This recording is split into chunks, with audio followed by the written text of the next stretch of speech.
Buenas tardes a todos, bienvenidos a este acto marcado dentro de las décimas jornadas comiqueras Madrid 2015, organizadas por SD y FNAC. Estamos encantados de contar con 4 maestros de cómic en Francia y francophone. Cómic internacional es una oportunidad única de poder tener en la mesa estos 4 autores y la posibilidad de que podamos conocerlos. Vamos a tener también la posibilidad justo después de la sesión de poder tener firmas con ellos y vamos a utilizar estos minutos antes de las firmas para poder hablar con ellos, presentar su obra y que veamos también cuál es el impacto, digamos, de sus publicaciones en España. Primero de todo, dar la bienvenida a Monsieur Denayer. Bonsoir. Bonsoir. Bonsoir tout le monde. Buenas tardes. Bienvenido, Monsieur Hub. Hola. Hub, bienvenue. Bienvenido, Monsieur Julard. Monsieur Julliard. Y Monsieur Mitton. Et Monsieur Mitton. Bienvenido. Bueno, para nosotros es un placer poder contar prácticamente con las últimas novedades publicadas en Francia y que las tengamos también publicadas en nuestro país por diferentes editoriales y que agradecemos, digamos, de que podamos disfrutar en castellano de su obra completa, ¿no? Voy a hacer una pequeña introducción. Yo sé que todos los que estáis aquí conocéis a los autores, pero vamos a hacer una presentación muy rápida con Daniel, donde tenemos la oportunidad ya publicado en integral por la editorial Dolmen de 4 integrales de Wayne Shelton, este mercenario americano que nos apasiona, digamos, con estas historias de aventura y de aventura clásica y que podemos disfrutar ya prácticamente con una obra completa publicada en nuestro idioma. Dolmen ya había publicado en tomos sueltos las historias y ahora ya están publicadas los 4 volúmenes de los integrales en nuestro país. Tenéis aquí las portadas. Luego lo tendremos estas imágenes de fondo que las podréis ver con más calma, pero veis como las ganas que da de disfrutar, digamos, de la acción. Monsieur que podemos, y que por cierto nos acompaña también Lee, que es la colorista de los cómics que presentamos, el que está en la sala también y que le damos la bienvenida. Tenemos la oportunidad de ver también publicado en nuestro país la serie Oko. Se publicó hace unos meses el ciclo del agua y ahora pues acaba de publicar el ciclo del fuego, ¿no? Es los primeros volúmenes publicados por la editorial Yermo. Ya tenemos 2 integrales publicados en España y tuvimos la oportunidad también de contar con Monsieur Yves en las jornadas comiqueras de Barcelona. También es publicado por Yermo. Tenemos el integral de Aslak, que en este caso Yves es el guionista con dibujos de Michel Lac.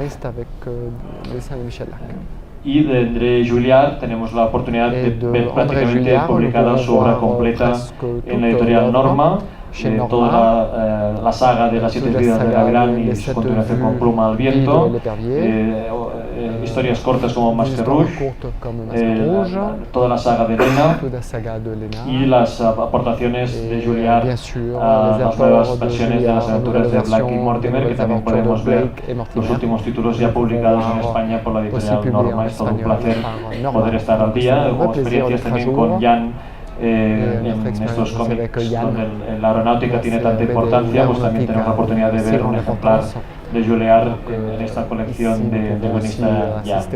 Y por último, Jean-Yves Mitton, pudimos contar con él también en las jornadas comiqueras de Barcelona. Lo que pasa es que cuando vino a Barcelona tenía publicado, creo que si no recuerdo mal, era un integral, y en estos momentos tenemos todo esto publicado en España. Tenemos los 5 integrales de By Victis, los 3 de Los Sobrevivientes del Atlántico, el primero de Crónicas Bárbaras que se publicó hace una semana en España. Aquí las Crónicas Bárbaras está duplicado porque el segundo integral está previsto que aparezca en los próximos meses, con lo cual veremos completa también los 6 tomos de Crónicas Bárbaras en España. Y también abajo tenéis las dos portadas de Atila con guión de Monsieur Mitton y dibujo de Monsieur Bonnet. Prácticamente es una oportunidad impresionante de que el autor haya publicado casi su obra completa en una editorial, digamos, con una edición definitiva y editada en integrales, y que pienso que poco a poco significa también que el mercado pues, tiene el esfuerzo de ir siguiendo las publicaciones y siguiendo al autor y que agradecemos los aficionados que haya la oportunidad de que la editorial apueste también por este autor y que agradecemos a los cuatro que hayan aceptado la invitación a venir a las jornadas cómicas. Crónicas Bárbaras desde hace una década más o menos publicada en Francia y que tenemos la oportunidad de tener como novedad en España en los últimos días.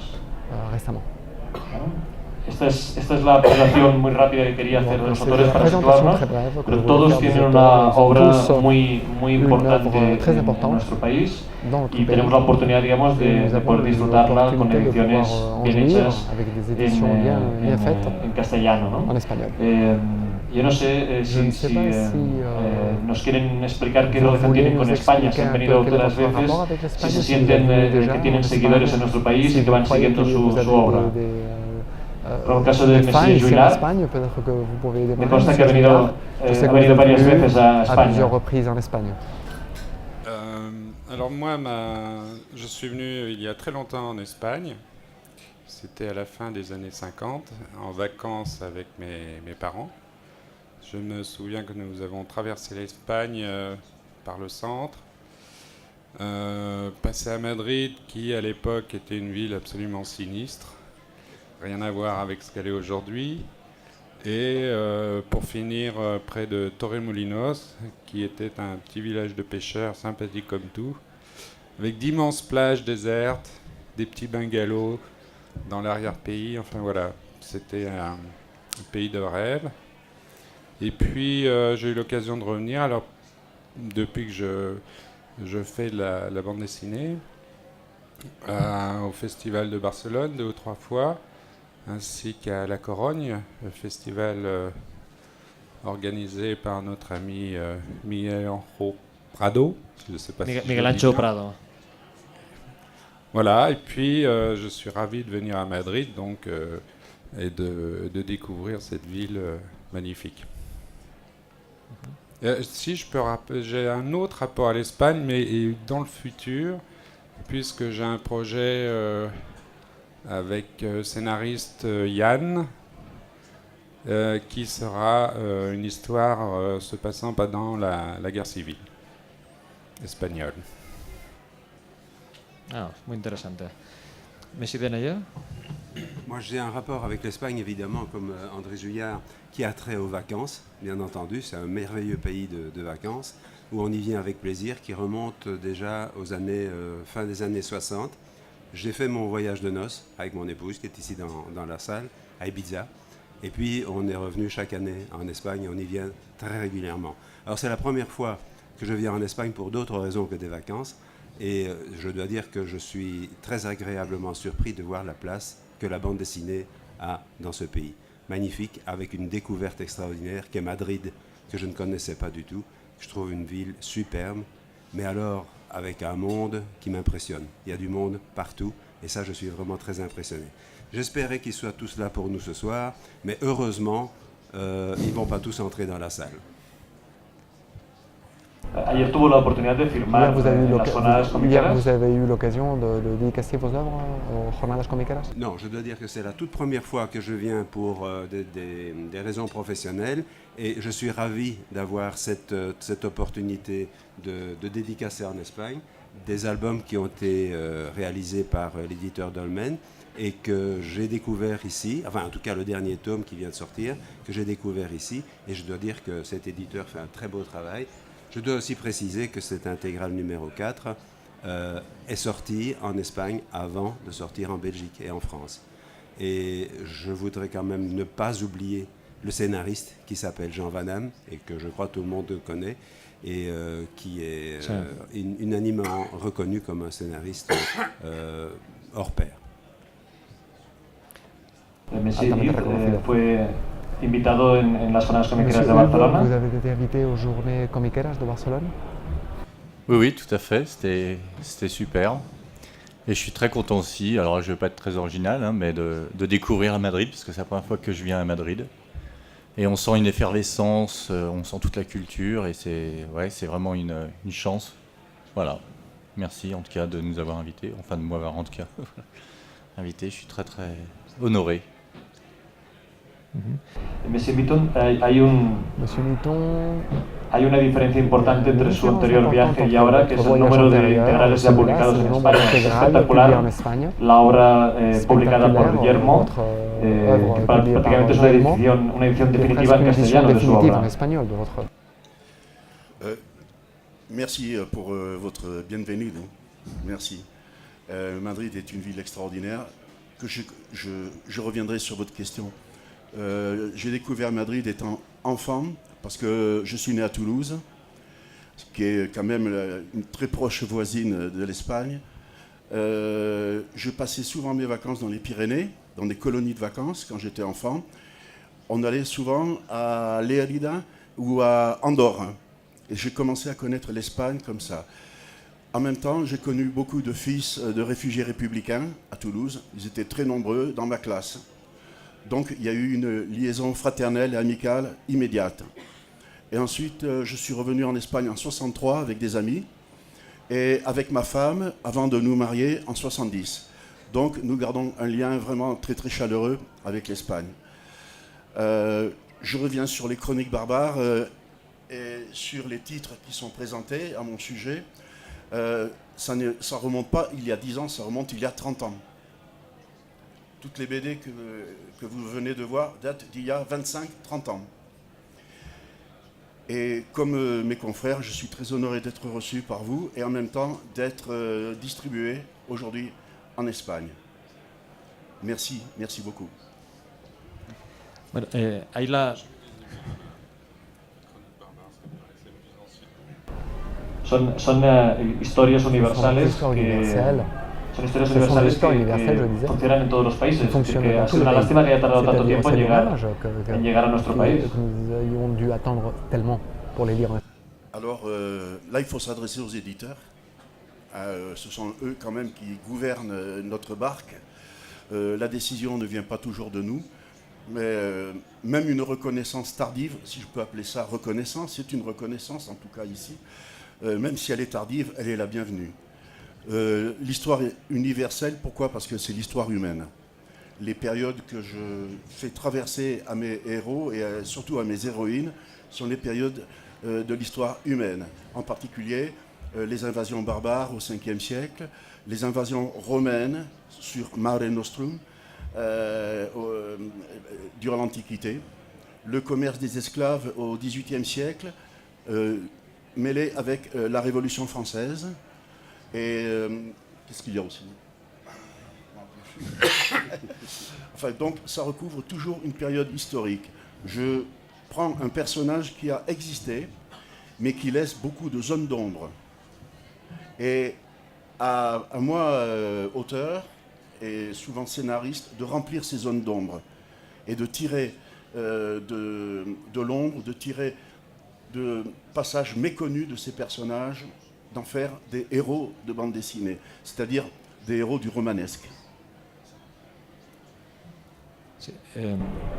Habéis publicado varias sagas que se han realizado en paralelo. Yo no sé si eso os permite no cansaros de alguna de las sagas, algunas de las historias.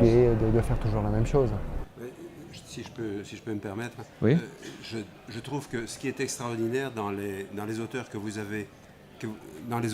avez invités ici, c'est de voir la diversité des genres et des styles que vous présentez aujourd'hui. Entre Mitton, Juillard, Eub ou moi, il y en a vraiment pour tous les publics. Et je trouve que nos éditeurs respectifs en France ou en Belgique, font un effort considérable pour essayer de diffuser cette bande dessinée sur les pays étrangers et de voir aussi l'accueil que nous recevons dans ces pays. C'est extraordinaire, c'est un vrai partage, un vrai plaisir.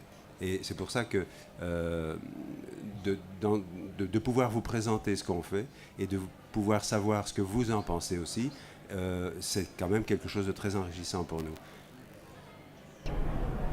Bueno, también es importante el trabajo del C'est editor. aussi important le travail de l'éditeur. Es importante el trabajo del editor porque, por ejemplo, en el caso de Oco, salió el primer integral inédito en España y ahora se han recuperado las páginas iniciales. Es importante saber si, por ejemplo, en el caso de Monsieur Vuitton, era importante publicar los últimos trabajos o los primeros. Hay un esfuerzo editorial para apostar por empezar por el principio, ¿no? de las colecciones. Le début des collections, en fait. Y también respetar a los aficionados de tener las colecciones completas. Et donc que les lecteurs puissent avoir finalement les collections complètes. Je pense que, je ne veux pas répondre à la place de Jean-Yves Mitton, mais je pense qu'en voyant publier en Espagne toute sa collection, tout son travail, puisqu'il nous expliquait tout à l'heure qu'il remontait à 25 ans en arrière, j'ai un peu l'impression qu'il reçoit dans la figure tout son passé, et un passé qui est riche et formidable. Donc je crois que pour lui, ça doit être sans doute une certaine émotion de voir tous ces bouquins publiés en Espagne, et en même temps pour le public, c'est un petit peu dur à digérer d'avaler tout ça d'une fois. Donc c'est vrai qu'on a, lui et moi, enfin peut-être Hub un peu moins que nous, mais une assez longue carrière.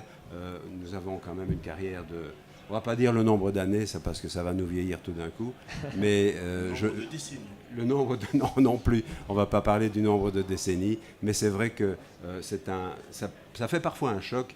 Moi j'ai une chance à ce point de vue-là, c'est que la série qu'on présente ici ce soir est récente. Donc on ne va pas remonter trop loin dans ma carrière, ce qui est bien plutôt pour mon âge.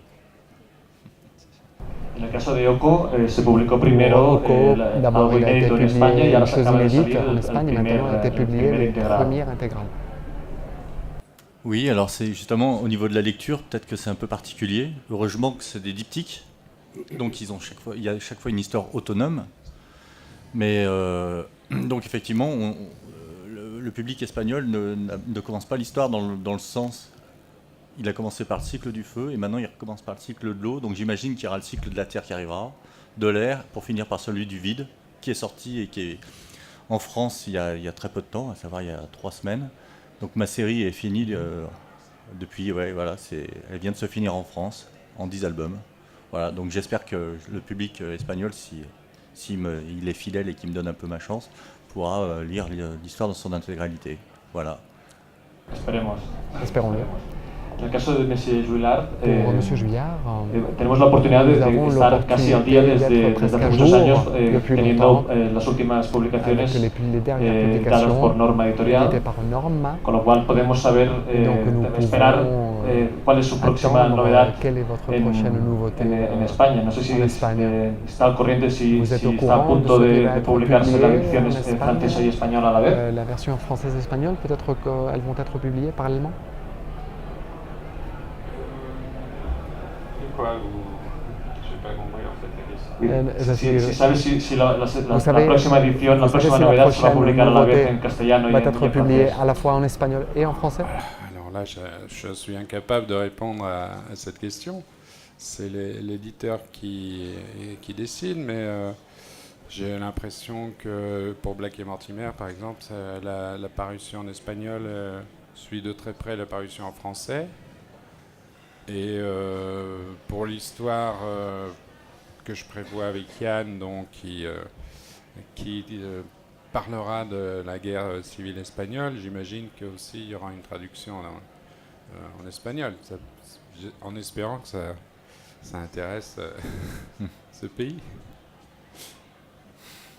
¿En qué estado se encuentra este trabajo? Donc, ¿Está ya dibujando? ¿Tiene el guión completo de Yann? Dans quel état se trouve ce travail? Vous avez déjà le scénario de Yann complet? J'ai déjà eu un scénario de Yann. Hein. C'est un travail que je ne commencerai pas avant la fin de l'année prochaine. Donc on a tout notre temps pour y penser. Yann avait écrit un scénario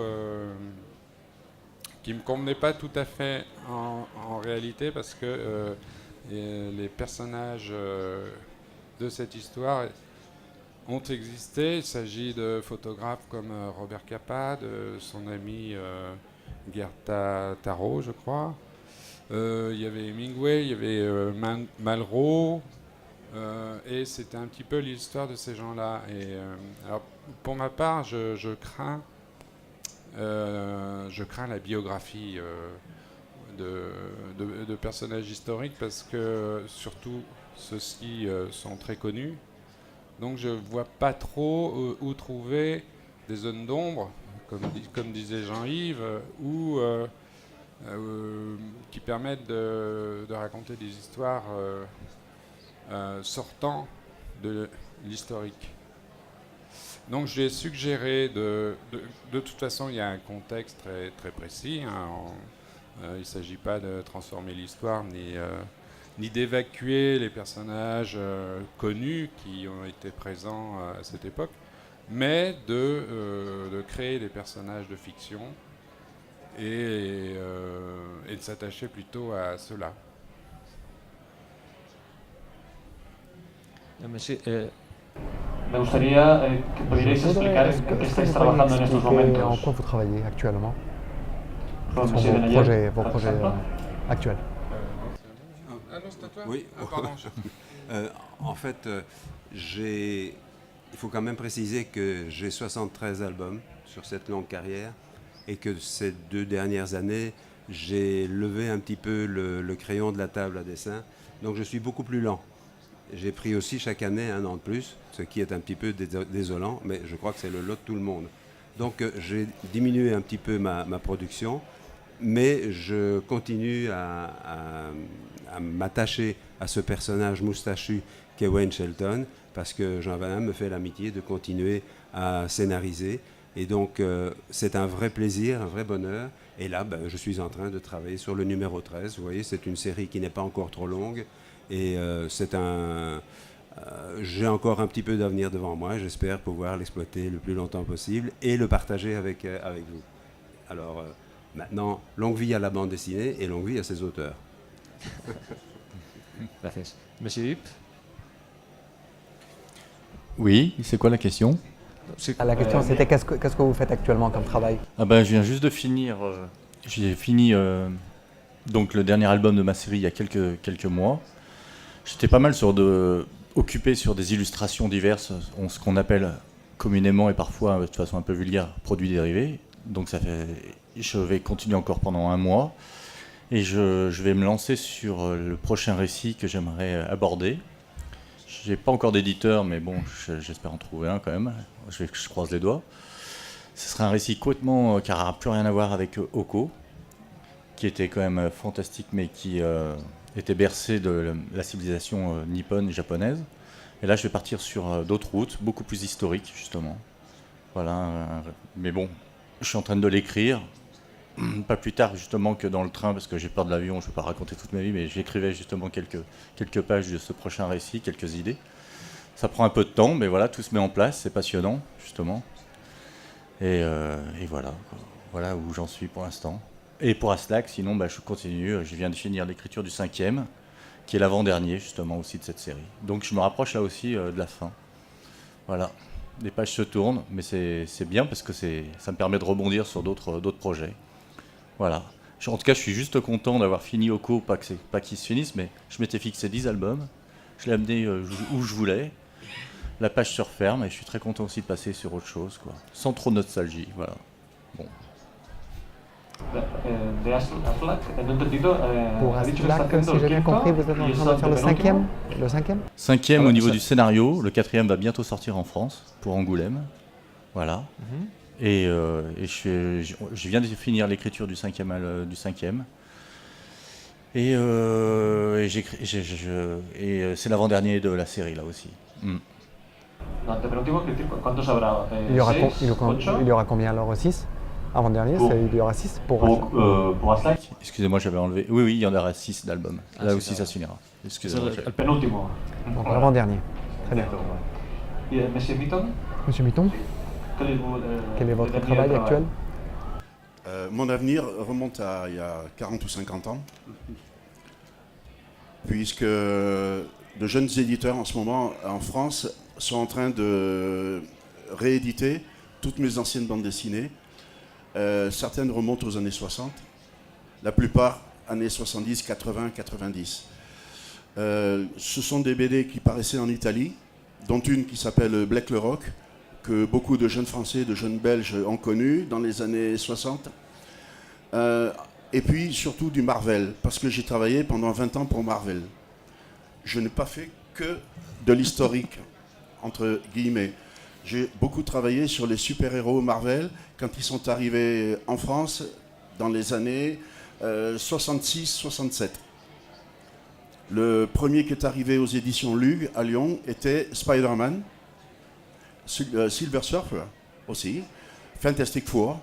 Et j'ai travaillé sur ces personnages avec la permission de Stan Lee, qui était le directeur de publication de la Marvel. J'ai été publié en Californie. Je ne sais pas quel tirage, je ne sais pas quelle vente, je n'en sais rien. Et puis c'est loin derrière, c'est en 89. Mais aujourd'hui, ces jeunes éditeurs reprennent tous ces super-héros que j'ai dessinés, dont les miens. Parce que grâce à la Marvel, j'ai pu créer, et grâce à Stan Lee, j'ai pu créer mes propres super-héros, qui s'appellent, à bon entendeur, Micros, Epsilon, Chronos et Cosmo.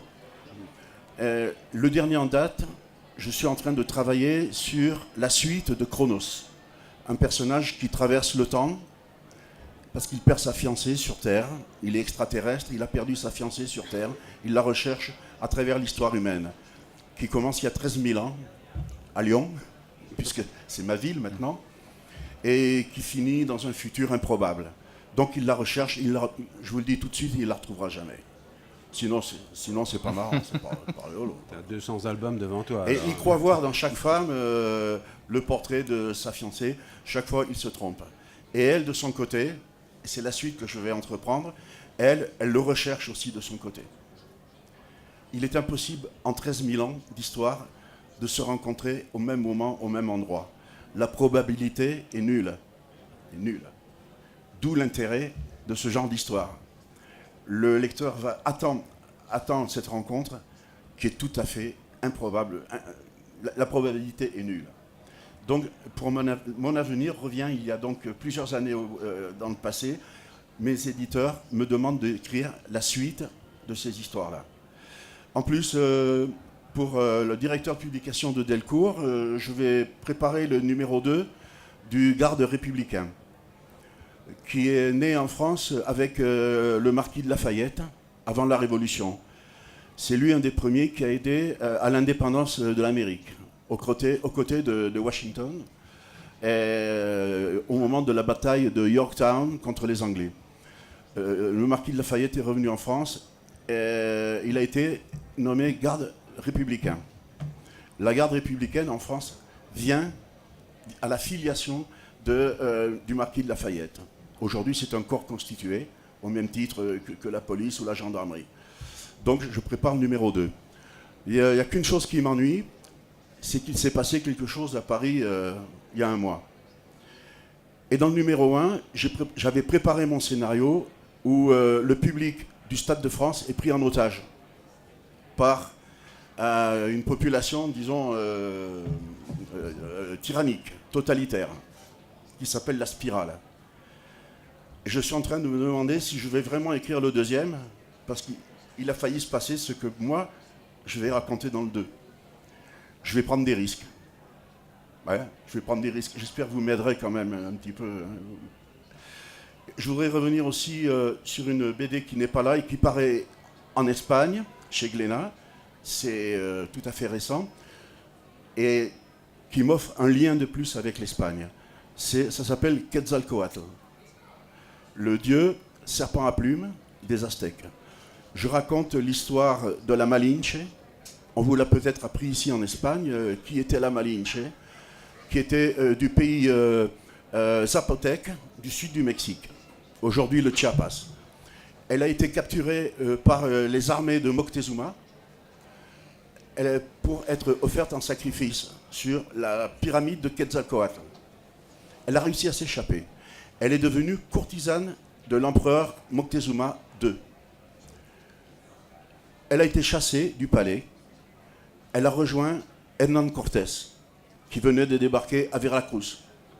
Elle est allée le voir, et pour se venger, elle est devenue la maîtresse de Cortés et la guide de Cortés.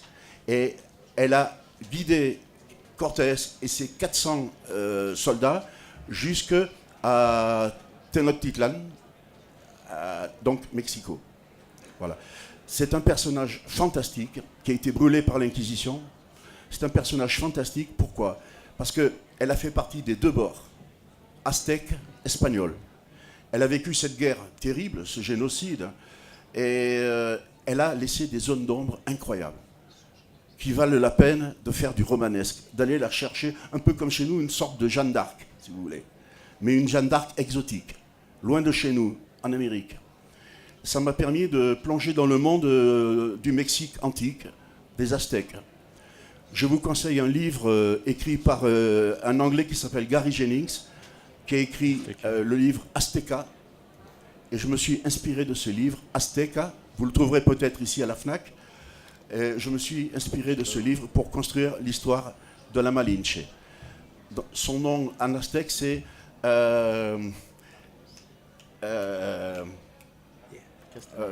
deux fleurs de maïs. Mayana Xochila. Mayana Xochila. Deux fleurs de maïs. Voilà.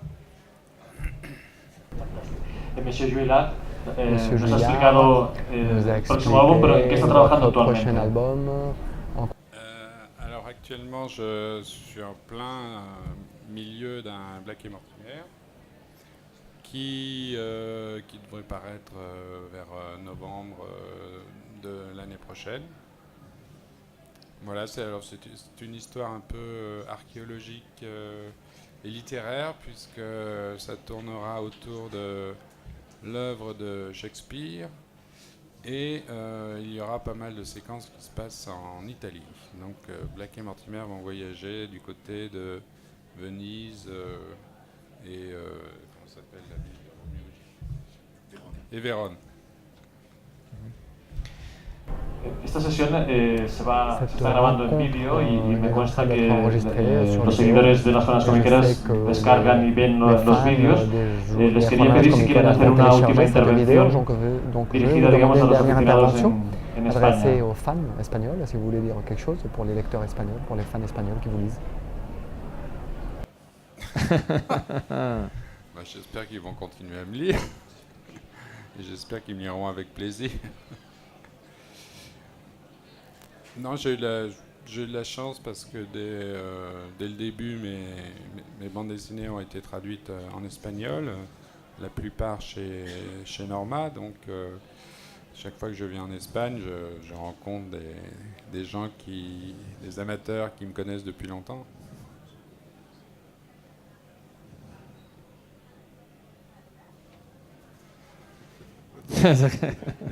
Merci beaucoup. Il faut que je dise autre chose.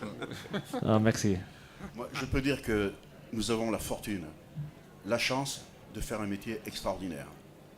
C'est un métier qui nous fait rêver, qui nous fait rester gamins, chicos. Parce que,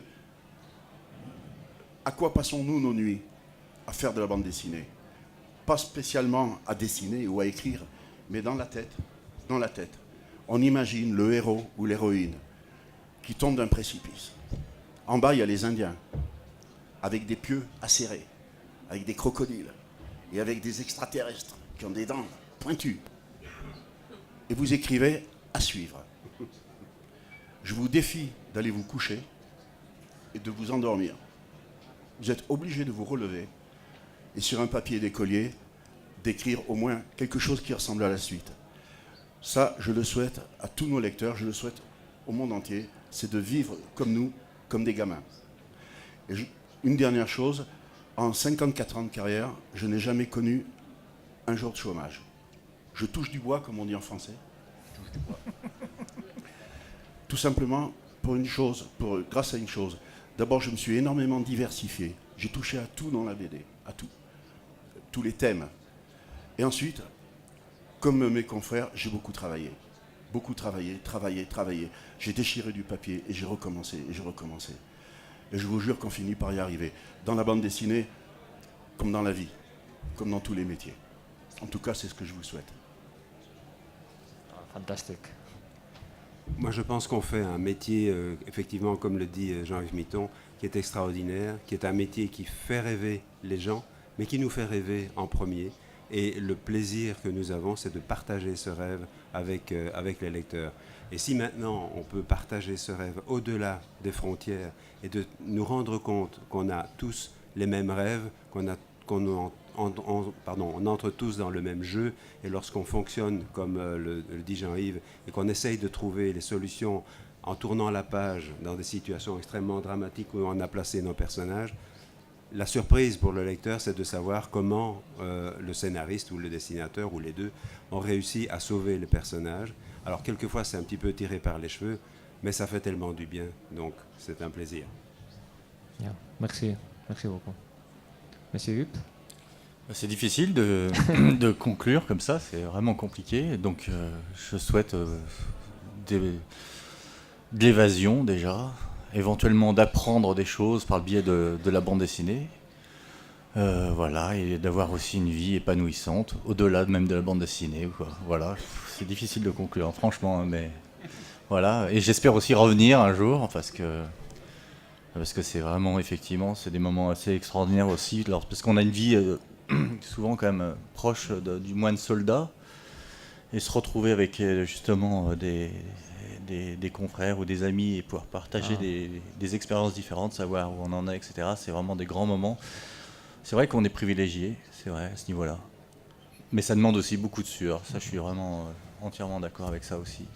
Beaucoup de rigueur. Si je peux me permettre un petit rajout à ce que j'ai dit, c'est que le fait de se retrouver avec le public aussi, porté par ce public, et en même temps invité par les organisateurs, c'est de rencontrer des auteurs qu'on ne connaissait pas personnellement, et qui sont qui se découvrent des gens absolument charmants et agréables à fréquenter. Et en général, dans ce métier, on est tous agréables à fréquenter entre soi, et j'espère pour le public aussi. Vous avez une école espagnole très riche en bande dessinée. C'est clair. Très très riche. J'ai connu personnellement Altuna, par exemple. Quelques autres, je ne me souviens plus les noms. D'abord très classique au départ, très beaux-arts, très académique. Et petit à petit, vos confrères espagnols ont explosé. Et on rejoint un peu, disons-le, c'est un peu arrogant ce que je dis, mais la BD franco-belge, qui a eu des audaces dans les années 50-60. L'Espagne a connu ces audaces, je dirais, après Franco. Il a fallu la mort d'un dictateur pour vous libérer. Bon, ben, nous, il a fallu mai 68 aussi. Bueno, un placer. Plaisir, un très plaisir. Merci à tous nos invités, à tout le public. C'est vraiment un moment très spécial de pouvoir partager ce moment avec ces 4 auteurs. Merci aussi de la tâche du traducteur. Merci. Merci pour faire la communication plus fluide. Comme je disais, merci aux auteurs. Merci d'être venus à Madrid. J'espère qu'on se verra. À la prochaine. Y muchas gracias y hasta la próxima. Gracias a todos. Merci.